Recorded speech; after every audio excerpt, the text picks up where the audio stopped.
Bom dia! Saúde da mulher 40 mais.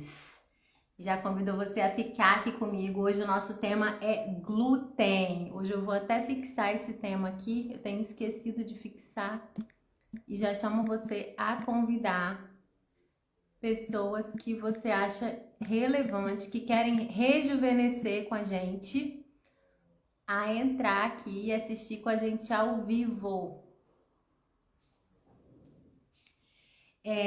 Esse tema de hoje, gente, é um tema um pouquinho mais polêmico, né? Existem muitos estudos ainda na área, mas é um tema que eu acho muito relevante trazer aqui para vocês, que é o saúde da mulher, né, para rejuvenescimento. Então eu queria já convidar vocês a chamarem aí outras pessoas para assistir aqui com a gente, outras mulheres que também querem melhorar, né? Toda essa qualidade de vida. Já mandei aqui no grupo VIP também. Já te convido, se você não está no grupo VIP, assim que acabar essa live, eu vou colocar caixinha de pergunta lá nos meus stories sobre o glúten e rejuvenescimento. E vou colocar também como você entrar no grupo VIP, que é onde a gente libera ali materiais bem específicos para mulher 40 mais e rejuvenescimento. Então, se você não tá lá, vale a pena você ir nos meus stories para que você entre também, tá bom? Então, gente, para quem não me conhece, eu sou Maluma Fontão, sou farmacêutica e nutricionista e trago aqui nas minhas redes sociais, no YouTube, no Instagram, sobre saúde da mulher 40 mais e rejuvenescimento. Então, como que a gente pode manter as nossas células saudáveis e até rejuvenescer essa idade biológica aí, tá bom? Enquanto o pessoal vai entrando, bom dia, bom dia. Eu vou aqui começando a apresentar para vocês esse nosso conteúdo de hoje, porque não é um conteúdo muito pequenininho não, tá bom? Então vamos lá. Dentro do meu método, eu tenho 3 pilares bem importantes que eu sempre vou trazer conteúdo em cima desses pilares, que é o alimente-se, suplemente-se e o monitore-se. Então, o glúten, ele entra dentro do pilar alimente-se, né? É um pilar realmente muito importante, acho que o mais importante, né? Porque a gente vê realmente o poder da alimentação. Eu enquanto nutricionista funcional, vejo isso cada vez mais na prática clínica, dentro dos estudos e dentro do meu consultório. A importância de uma alimentação diferenciada, de uma alimentação funcional, para trazer mesmo saúde, qualidade de vida, bem-estar e rejuvenescimento, tá? Então, quando a gente pensa aí na questão do glúten, o que é o glúten, né? Eu separei em alguns tópicos essa aula de hoje, a gente tá na aula 9 já. Então, para quem tá entrando por aqui pela primeira vez, né, tá vendo só sobre o glúten, eu tenho muito conteúdo aqui para trás, vocês podem entrar, toda quarta-feira a gente entra ao vivo, 7h45, tá bom?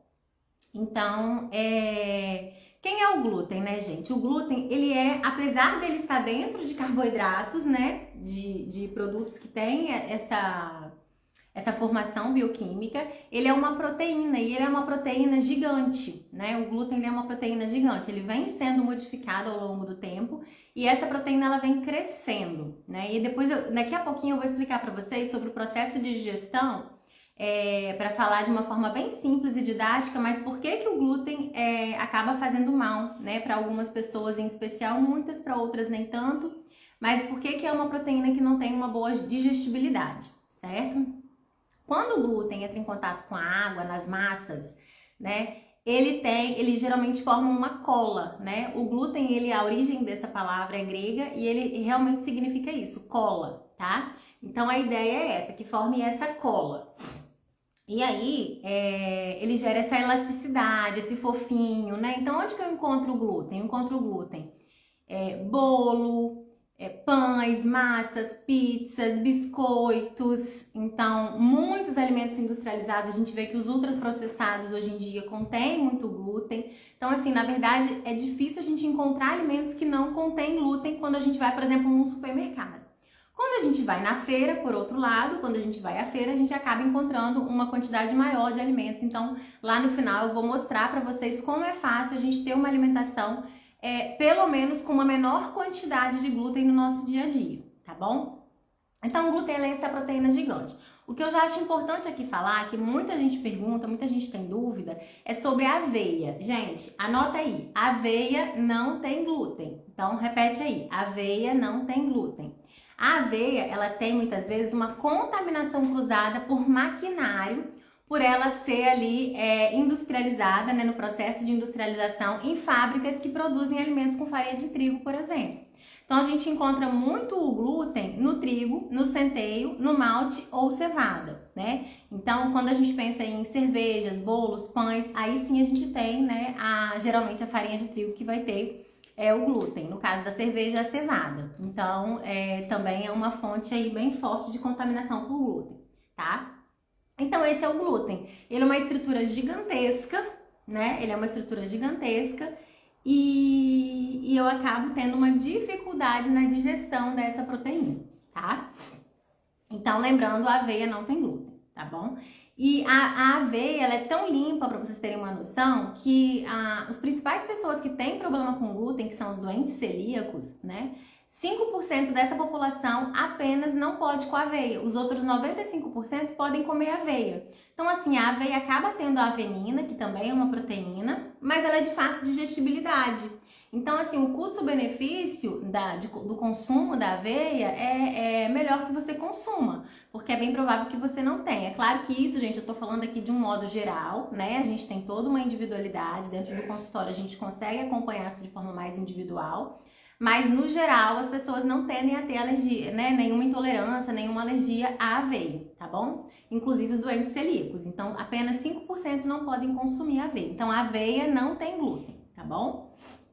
E aí, gente, quando que o glúten quando que o trigo, né, deixou de ser trigo? Porque aí, apesar da live ser sobre o glúten, a gente vai focar aqui no trigo hoje, tá? Apesar de ser sobre glúten, né, trigo, centeio, cevada, a gente vai focar aqui no trigo porque é onde a gente tem uma maior contaminação hoje por glúten na alimentação.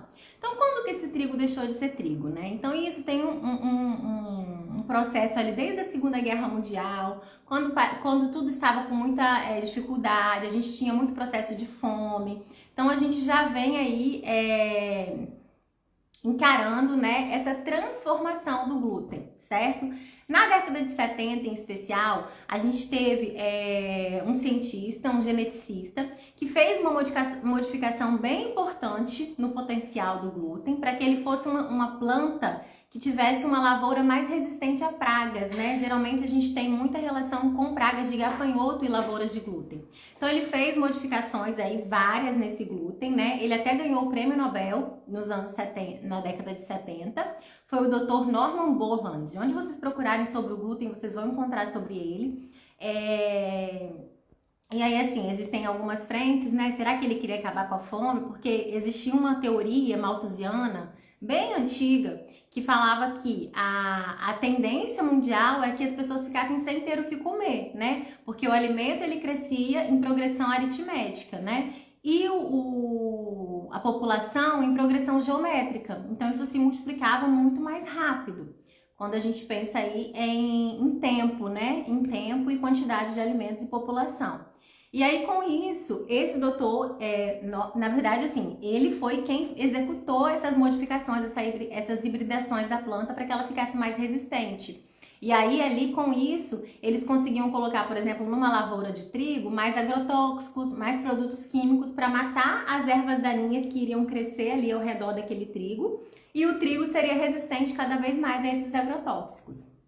Então, com isso, a gente teve uma mudança muito importante, mas não parou por aí. Eles vêm, né, cada vez mais modificando essa molécula, sempre pensando, nunca pensando no intestino do ser humano, sempre pensando nessas questões de políticas públicas, né, de não faltar alimento, enfim.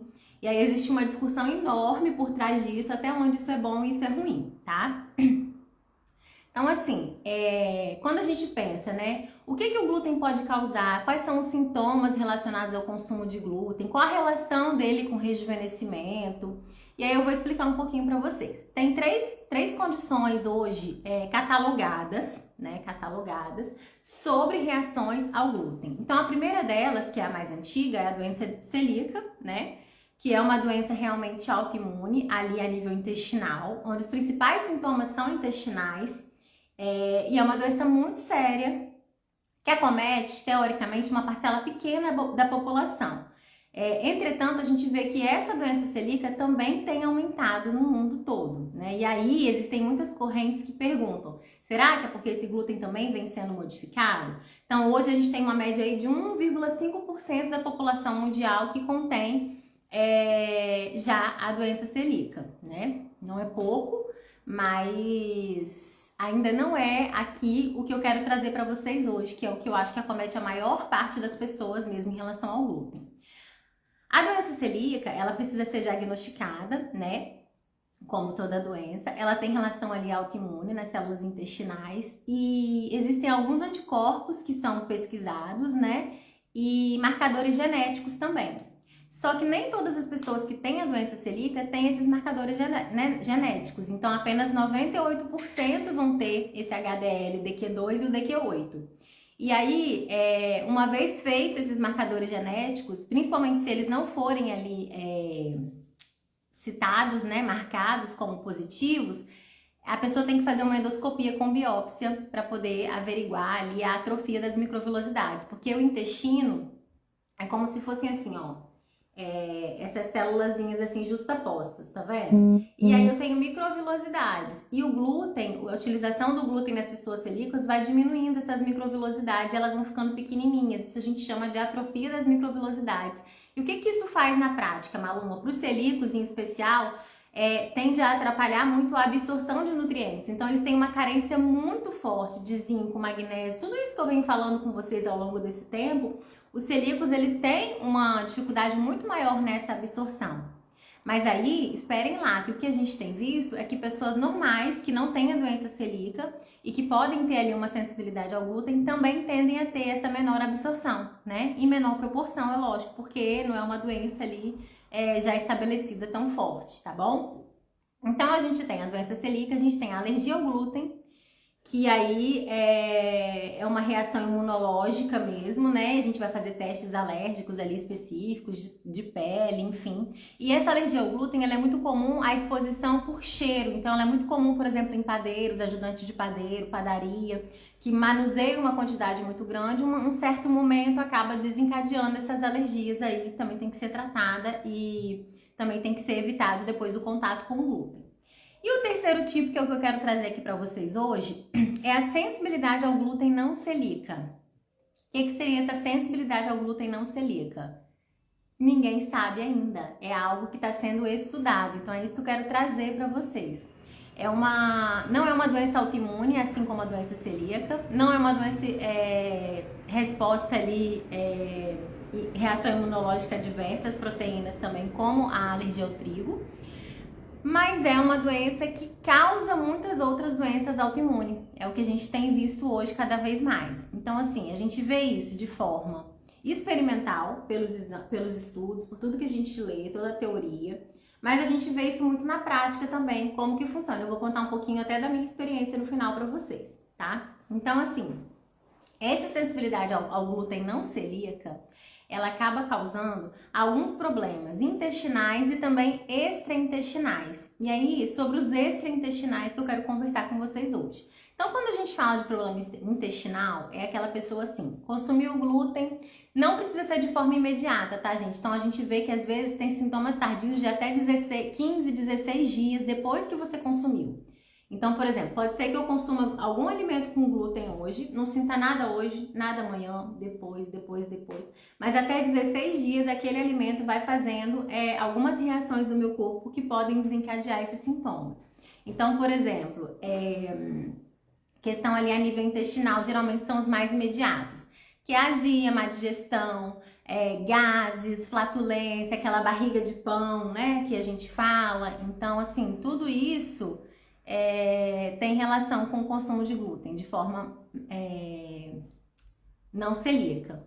E as extraintestinais, gente, são muitos sintomas, muito. Eu selecionei alguns aqui importantes que eu vou ler para vocês, porque são muitos, e eu vou enfatizando aqui os que eu acho que vale a pena a gente dar uma reforçada aqui na saúde da mulher 40+. Então, assim, dor de cabeça, sabe? Às vezes aquela dor de cabeça, aquela enxaqueca crônica, que eu falo muito aqui com vocês, que você não tem nem noção do que você já foi em 3 médicos, toma medicamento controlado. Eu tenho muitas pacientes assim. mas não sabe a causa, não sabe a causa. Na medicina a gente chama isso de problema idiopático, né? Sem causa, enfim. Então, assim, muita relação com glúten. Tem muitos pacientes que na prática retiram o glúten e conseguem um resultado bem favorável nessa situação. Além disso, como o glúten ele tem essa característica de atravessar a barreira hematoencefálica, né? E aí, na verdade, não é o glúten em si, são algumas frações dele, né? Se a gente pensar, deixa eu pegar esse, eu tô vendo aqui tinha pensado em fazer, achei que fosse ficar complicado, mas eu vou tentar fazer aqui pra vocês.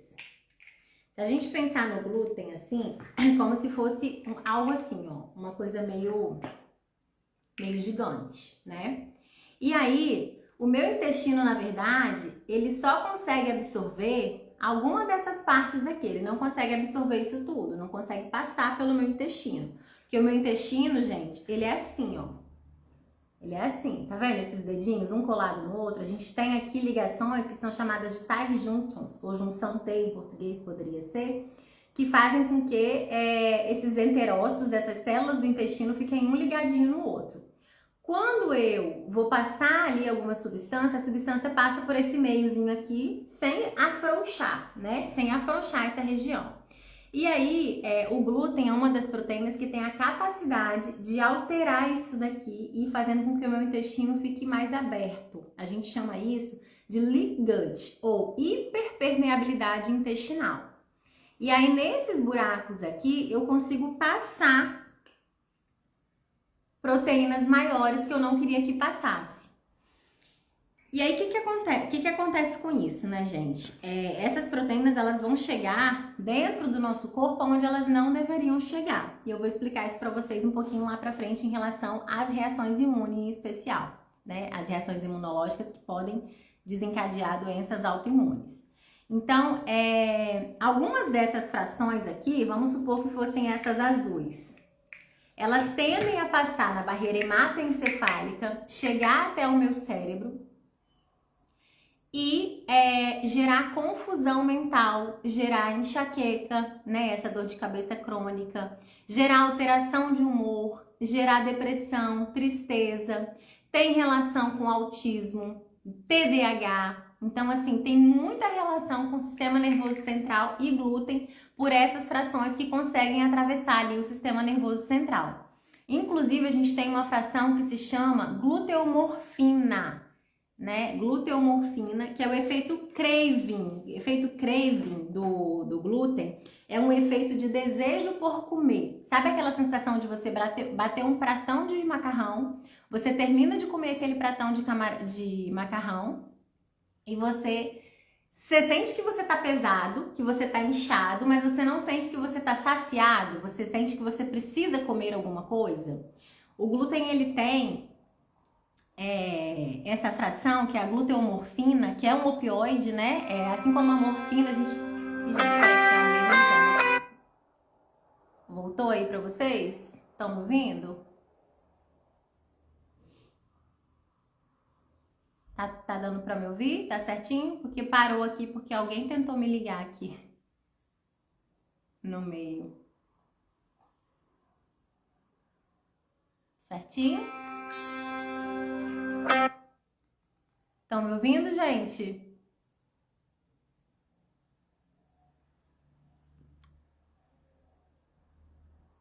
Tá chegando aí pra vocês o áudio? Beleza. Espero que não liguem mais aqui, não sei nem quem é que tá me ligando, enfim, vamos lá. Então, essa fração aí da gluteomorfina, que é muito parecida com a morfina, com a caseomorfina do leite, que a gente pode conversar aqui em outro momento, diminui GLP-1, peptídeo YY e neuropeptídeo Y, que são importantes ali no processo de saciedade. Então, por isso que a gente fala que o glúten tem esse efeito craving, esse efeito de desejo louco por comer. E aí é muito comum, por exemplo, você comer um pão francês e não ficar só nele, continuar, né? Vocês que acompanham aqui a minha história, eu já falei pra vocês dos episódios de compulsão que eu tive quando criança, né? Em que eu comia... Vou contar de novo pra quem é novo aqui rapidinho. Mas como me cai a ficha, assim, como eu tenho sensibilidade ao glúten e como me cai a ficha que eu sempre tive esse efeito craving com o glúten, né? Gera essa compulsão alimentar e às vezes até por outros alimentos. Então, o pão francês, por exemplo, para mim, Maluma, é um gatilho muito forte. Quando eu me dou ao luxo de consumir ele, eu acabo chegando nesse efeito craving com muita facilidade, porque aí tem o gatilho do pão francês, da memória, da infância, e o gatilho do efeito craving, que é fisiológico, que é comprovado pelos estudos, né? Então, acho que isso é importante falar para vocês. Aí voltando, né, gente? Desculpa que o parênteses gigante, mas voltando lá nos sintomas, então, a gente estava nessa questão neurológica, quando a gente tem frações desse glúten. Então, entenda, não é o glúten todo. Não é o glúten todo que vai...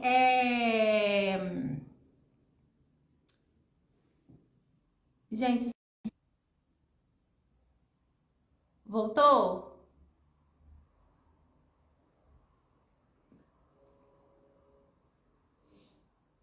Então, não é o glúten todo que vai conseguir chegar no meu sistema nervoso central, atravessar a barreira hematoencefálica, mas são frações desse glúten. Então, imagina, ele já estragou meu intestino, já fez o leaky gut, já abriu aqui essa hipermeabilidade intestinal, onde essas partículas já passam por aqui, já ativam o meu sistema imunológico. E aí, com isso, eu tenho essa questão de... além disso, eu tenho essa questão de essas partículas conseguirem atravessar a barreira hematoencefálica, chegar até o meu cérebro e causar todas essas sensações. Outras partículas, por exemplo, vamos colocar essas laranjinhas aqui, que também são partículas do glúten, elas já têm afinidade, por exemplo, pela tireoide. Então, elas são parecidas, a gente chama isso em bioquímica de mimetização, que seria um sinônimo, uma imitação mesmo de partículas que existem na minha tireoide, que são enzimas importantes. O que são enzimas importantes, gente? Enzimas, eu tenho moléculas na minha tireoide que são os trabalhadores da tireoide. A tireoide fica aqui, eu preciso trabalhar. A tireoide é uma glândula responsável por todo o metabolismo do corpo. Então, se eu faço mais cocô ou menos cocô, né? Tudo eu tenho que pensar na tireoide. E aí, acaba que essas moléculas aqui são parecidas com as minhas enzimas da tireoide, mas não são as enzimas da tireoide. Então, o meu sistema imunológico vai olhar para essas células aqui, quando elas passarem ali pelo intestino, e vai falar, eu quero combater essas células. E vai seguir elas por todo o corpo. Só que como elas são parecidas com as células lá da tireoide, vamos supor que as da tireoide fosse essa aqui, ó, tá vendo? É parecida com essa aqui lá da tireoide, o meu corpo vai combater essa, mas também vai tender a combater essa. Então, ele gera uma doença autoimune lá na tireoide, que a gente chama de hipotireoidismo de Hashimoto, ou tireoidite de Hashimoto, que é um problema autoimune. E que tem muita relação com essa fração do glúten, que é uma fração parecida com as enzimas lá da tireoide, tá? Então, é uma outra questão aí que o glúten também pode causar. Outra coisa, essa daqui já vai ter relação com doenças articulares. Então, é uma partícula que o meu corpo também identifica, vai lá para as minhas articulações e causa essas dores articulares. Então, assim, são muitas questões aí, até relacionadas com fibromialgia. Fibromialgia nada mais é do que uma doença idiopática. O diagnóstico é difícil, é tardio. E quando a pessoa é diagnosticada, o tratamento é basicamente alimentar ou medicamentos para dor fortíssimos. Então, uma coisa que muitas pessoas ainda não fazem é falar para aquele paciente que isso pode ter relação com a alimentação, que isso tem muita relação com o glúten, por exemplo, com o trigo, a farinha de trigo. Então, assim, o que a gente vê hoje, gente, por que, né, que esse glúten faz tanto mal? Então, por que esse glúten faz tanto mal? Ele faz tanto mal por causa disso que eu tô falando pra vocês, né? Porque a primeira coisa que ele acomete é o intestino. E o nosso intestino, gente, o nosso eixo intestino-cérebro, a gente tem eixo intestino-tireoide, a gente tem eixo intestino tudo no nosso corpo.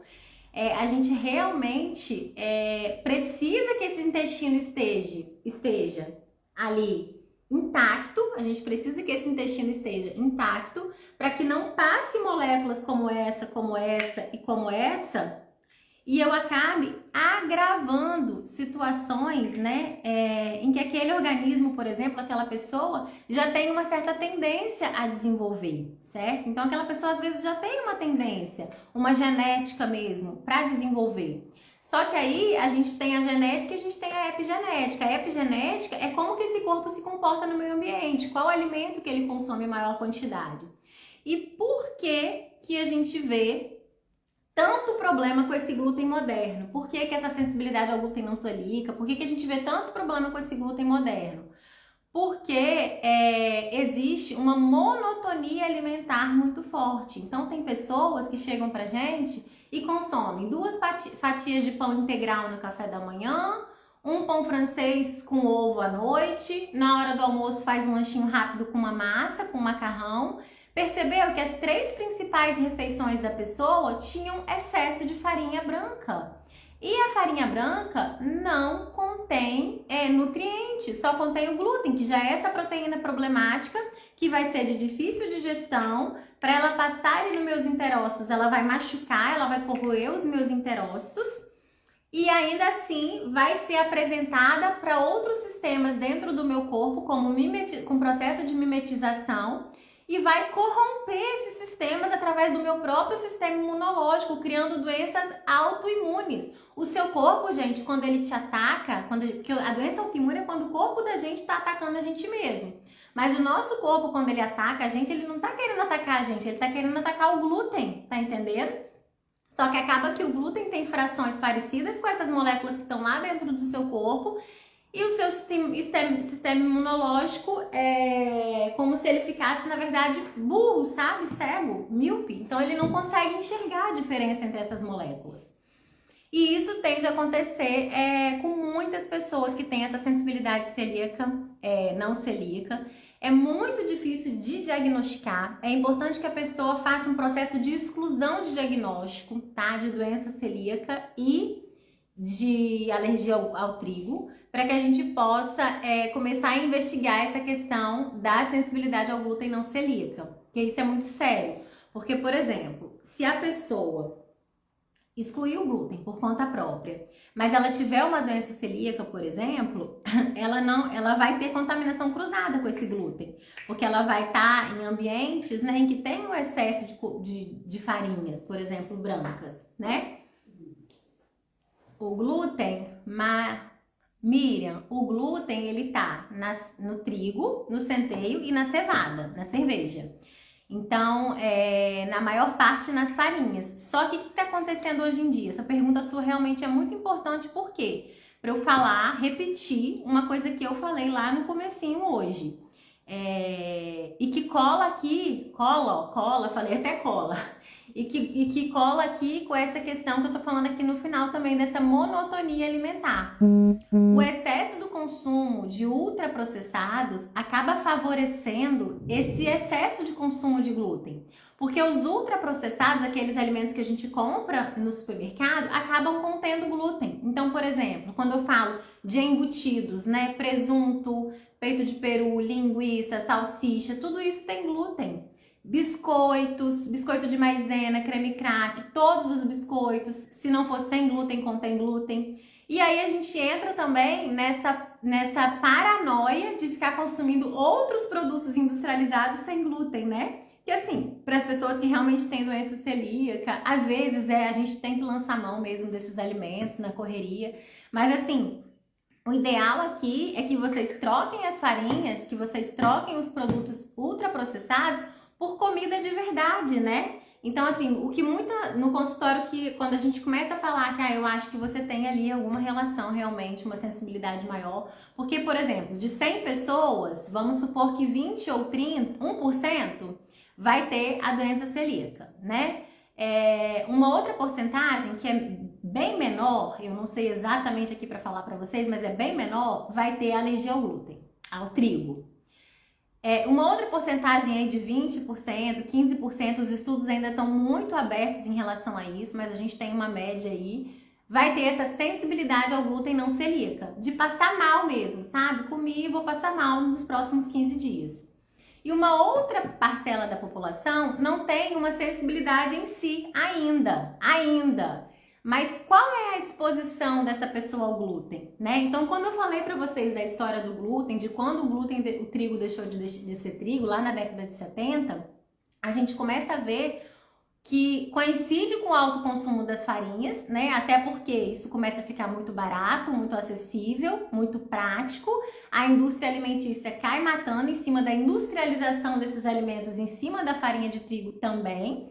Então, o acesso para a população em geral ficou muito mais fácil, né? E aí, o que acontece? 30, 40 anos depois, 50 anos depois, que é o que a gente está vendo hoje, pessoas da década de 80, que são as minhas mulheres aqui 40 a mais, que sou eu, que é você, são pessoas que hoje estão sendo acometidas por essas doenças autoimunes, né? Por conta dessa alta exposição à farinha, entendeu? Por conta dessa alta exposição à farinha.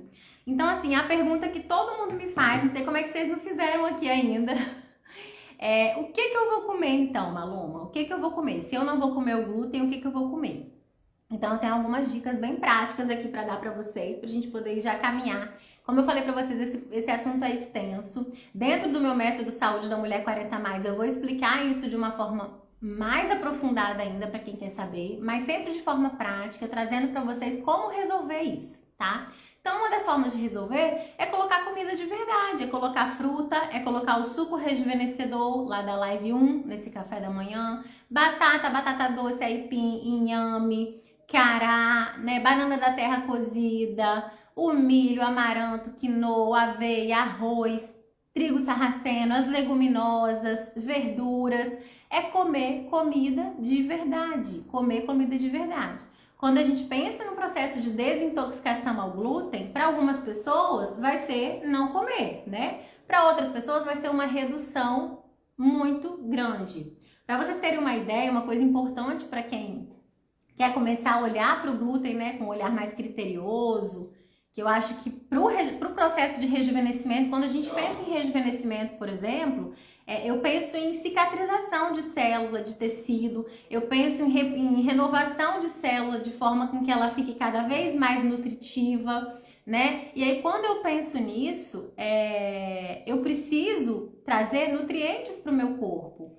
Uma célula, gente, do nosso corpo, elas morrem, né? Vocês têm noção, o cocô, por exemplo, é 1/3 de micro-organismos mortos, 1/3 de resto de comida que não foi aproveitado e 1/3 das suas próprias células dos enterócitos, porque os enterócitos, eles se recompõem a cada de 3 a 5 dias, eles vão se recompondo, eles vão sendo trocados, certo? Então,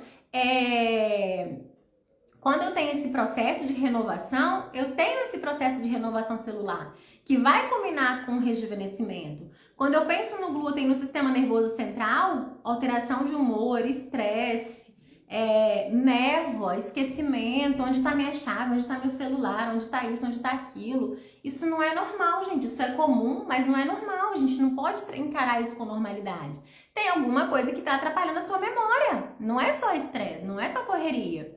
Certo? É uma má alimentação, uma má nutrição. Eu preciso de vitamina D, eu preciso de vitamina B12, eu preciso de complexo B, eu preciso de vitamina A, de zinco, magnésio, cálcio. Então eu preciso disso. Aonde que eu vou encontrar isso? É no pão francês de manhã? Não, não é. Infelizmente eu tenho que trazer essa notícia para vocês. Não é. Sabe, é na fruta, é no suco rejuvenescedor da aula 1. Tá lá para quem quer assistir aí no meu feed, né? Posso colocar ele ali. Aí a Sil tá perguntando, a aveia não tem glúten, gente. A aveia não tem glúten. A aveia tem contaminação cruzada por glúten dentro das industrializações, das empresas. O que eu indico para os meus pacientes? Se a pessoa não tem uma doença celíaca, nem uma sensibilidade ao trigo, né, ao glúten, muito forte, porque aí, para geral, eu peço para reduzam o glúten, gente. Quando vocês reduzem o trigo, as farinhas, vocês dão oportunidade para o seu corpo para ele entrar em contato com outros alimentos, com verdura, fruta, vegetal, leguminosa. As pessoas não estão comendo feijão porque engorda, não estão comendo banana porque engorda. Eu não estou falando isso da minha boca para fora, estou falando de pessoas que eu recebo no meu consultório. Então, assim, e consomem pão integral. Pão integral, gente, vou dar uma dica aqui de leitura de rótulo para vocês, bem simples. Quando a gente pega a lista de ingredientes, vai estar lá farinha, açúcar, xarope, óleo. Quando eu pego essa lista de ingredientes, é obrigatório por legislação que eles entrem por ordem de quantidade dentro daquele produto.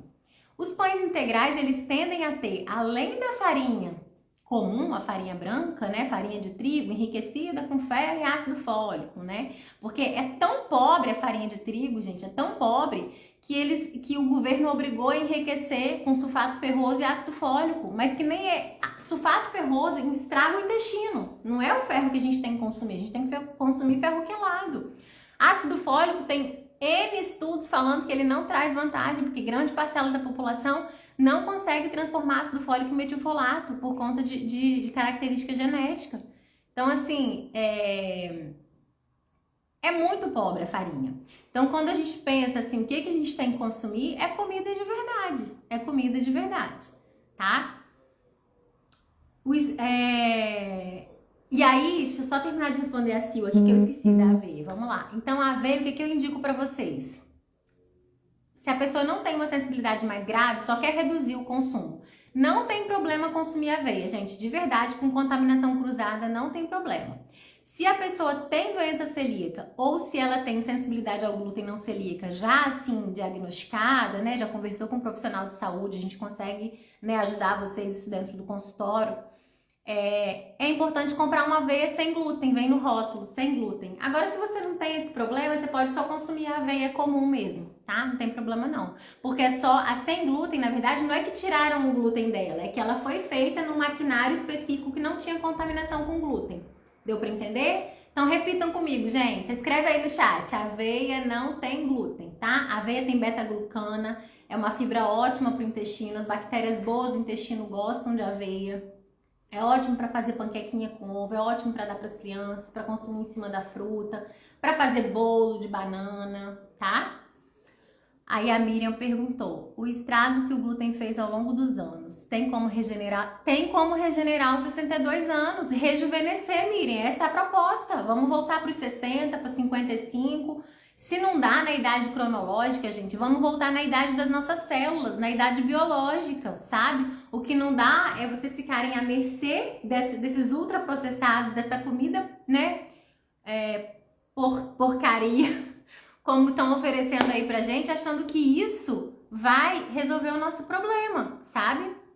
Sil, você é quem eu tô pensando mesmo, não é? Esposa do André?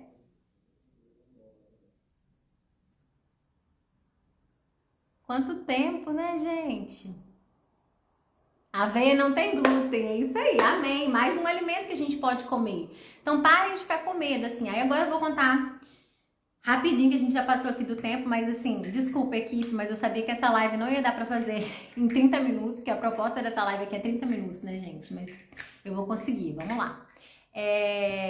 Eu tenho sensibilidade ao glúten não celíaca e, assim, em mim eu percebo isso de uma forma muito forte. Eu já fiz a biópsia do intestino, então eu não tenho doença celíaca, então eu posso retirar o glúten sem medo nenhum, né? Eu acho importante que vocês façam essa investigação aí em vocês. Inclusive, na lista dos profissionais que a Mulher 40+ tem que consultar, tem o gastro. E aí, quando vocês forem no gastro, vocês lembrem de perguntar, de pedir os exames de sangue. Você tira sangue, você faz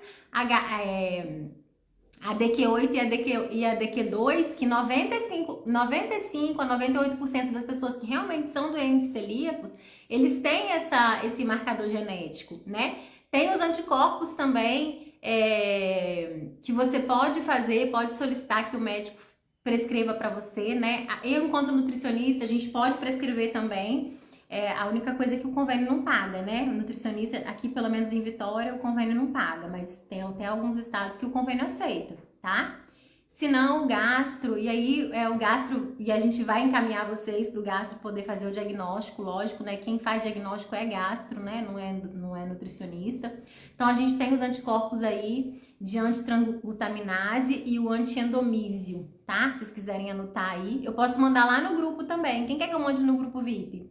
Gente, quem aqui já tá no grupo VIP? A gente tem um grupo VIP em que eu falo mais rápido com vocês, a nossa comunicação é mais rápida, tá bom? Então eu vou colocar o link lá nos stories para vocês entrarem. Então no stories vai ter link do grupo VIP, vai ter caixinha de pergunta pro glúten, para quem ou tava com vergonha de perguntar aqui, eu respondo de forma anônima, ou não deu tempo de perguntar, enfim. E aí, pra mim, isso funciona super, assim, tirar o glúten, sabe? Então, por exemplo, essas férias de janeiro, eu viajei e aí eu enfiei a cara no glúten, porque eu fui pra Bahia e eu fico, assim, impressionada, gente. Nordeste é um lugar onde não precisava de glúten, não precisa de farinha. Alimento lá, gente, é aipim, né? É mandioca, é inhame. Então, alimento lá é isso. Mas não, eles enfiaram a cara na farinha, a gente viaja pra lá, eu obrigada a comer isso. Fiquei, 10 dias andando de hotel em hotel, a gente fez uma viagem legal e tal. E aí, gente, eu tô estragada até hoje. Já tem alguns meses que eu zerei o glúten de novo. Zerei, não como, sabe? Pra mim isso é fantástico, super funciona, eu sou outra pessoa. Eu tenho muita relação com o sistema nervoso central e glúten. Então, por exemplo, sabe aquela perna inquieta, aquela agitação? Você tá aqui, ó, estudando. Eu tô aqui estudando e atendendo paciente e tal. E aí, se eu tô consumindo muito glúten, aquilo vai me dando uma névoa na cabeça, vai me dando uma agitação, vai me dando uma sensação de... Sabe qual a sensação que te dá? De irritação, burrice, uma mistura de sentimento, assim, é uma coisa horrorosa. Não gosto nem de lembrar que eu tô na paz, assim, tô na paz comigo mesmo, com as minhas células, com o meu rejuvenescimento. Eu quero saber de vocês aqui, quem também quer ficar na paz, com rejuvenescimento, com as células, com tudo que a gente tem de bom aí na natureza pra comer. Manda coraçãozinho aqui pra mim, manda eu quero, vamos começar a tomar posse disso. Não precisa ser, gente, pra mim, eu estudo alimentação, gente, já tem 15 anos, é muito tempo, né, é muito tempo, e eu ainda estou em processo de mudança e sempre vou estar, até porque a ciência não é uma matemática exata, a ciência, ela muda o tempo todo. Então, Miriam, tem 62 anos, vamos correr atrás do prejuízo, vamos reduzir, sabe? Pão, aí eu tava falando pra vocês dos rótulos, né? Olhem a ordem dos ingredientes desse pão que vocês têm aí no armário. Geralmente pão integral tem glúten adicionado. Além da farinha de trigo, que é o primeiro ingrediente, aí tem farinha de trigo integral. É o terceiro ingrediente, glúten. O que adiantou, gente? Eu coloquei farinha de trigo integral e coloquei mais glúten no produto. Eles pegam glúten, fazem uma fração ali só de glúten pra botar aquela cola ali no alimento pra gerar elasticidade e sabor ao alimento. Gente, eu costumo falar com minhas pacientes, é uma satisfação de segundos, de 1 minuto, de 2 minutos, e que passa, e que você vai sentir por 15 dias, por 15 anos, por 30 anos, quando você vê sua vida já passou, você tá cheia de dor, cheia de sintoma. Então, assim, tem coisas que a gente não tem como... Tem coisas que não dependem da gente, né? Mas eu acho que tudo que entra na nossa boca depende da gente. A gente consegue aí, graças a Deus, ter um discernimento. Eu acho que ter conhecimento é você entender, é você buscar, né? Tem um livro que é bem antigo já, que chama Barriga de Trigo, que eu acho que vale a pena vocês darem uma lida nele. Que é um livro que traz muita coisa aí sobre essa questão do trigo, tá bom? Desejo para vocês uma excelente quarta-feira, um excelente dia. Eu realmente não posso ficar mais, queria ficar mais, eu teria mais coisa aqui para falar para vocês, mas a gente faz um outro momento, uma coisa mais específica. Dentro do método eu vou colocar isso de uma forma mais específica para vocês também, mais explicada. A live sempre fica salva, a gente tá na nossa oitava, né? Tô falando nona, mas é oitava. Nossa oitava live, que é o glúten e rejuvenescimento. A gente já tem 7 aí pra trás, todas estão salvas no meu perfil, tá bom, gente? Fiquem à vontade para poder usarem esse conteúdo, eu faço com muito carinho para vocês. A gente tem trabalhado, né? Eu e minha equipe, bastante, estudado muito. E eu vou colocar uma enquete lá nos stories também para vocês votarem qual o assunto que vocês querem da semana que vem, tá bom? Vou responder essa pergunta da Miriam aqui, que ela é bem importante. Pão de fermentação natural, gente, o que acontece? Eles estão voltando às origens, né? Pão de fermentação natural é o que a gente fazia no passado. E aí, o que acontece? Aquele pão demora 24, 48 horas, fica ali fermentando. O que é esse processo de fermentar? É o processo dos próprios micro-organismos consumirem aquele glúten. Então, eles já fazem uma pré-digestão do glúten, tá? Tende a ser um pouco melhor, mas ainda assim tem muito glúten ali e a gente não tem como saber se tem a fração que vai para o cérebro, se tem a fração que vai para a tireoide, se tem a fração que vai para as dores articulares, a gente não tem como saber, tá? Mas tem algumas pessoas que acabam se dando bem com pão de fermentação natural. Acho que se você acredita que você não tem uma sensibilidade maior ao glúten, vale a pena você experimentar, por exemplo, tá bom? Então, ó, gente, beijo, beijo. Espero que vocês tenham entendido aí o recado. Semana que vem a gente volta, tá? Com as nossas lives de 7h45, Saúde da Mulher 40+. E essa semana tem a última live da minissérie Dia das Mães, acabando aí o mês de maio. Mas vai ser uma live linda, sexta-feira, com a Marina, uma amiga minha, do Mãe Nutrida. E ela, assim como eu, é mãe de anjo, então nós vamos falar aqui sobre esse processo de perda, né, gestacional, esse processo de ser mãe de anjo e de um grupo lindo que elas fazem que ajudam outras mães de anjo a se recomporem, a entenderem o que o processo da alimentação pode influenciar, né? Então eu quero trazer ela aqui para convidar vocês que me seguem aqui também a fazerem parte desse canal delas lá no Telegram. Vai ser uma live muito gostosa, tá bom? Quem puder estar aqui com a gente, sexta-feira, 7h45. Beijo, beijo e até mais!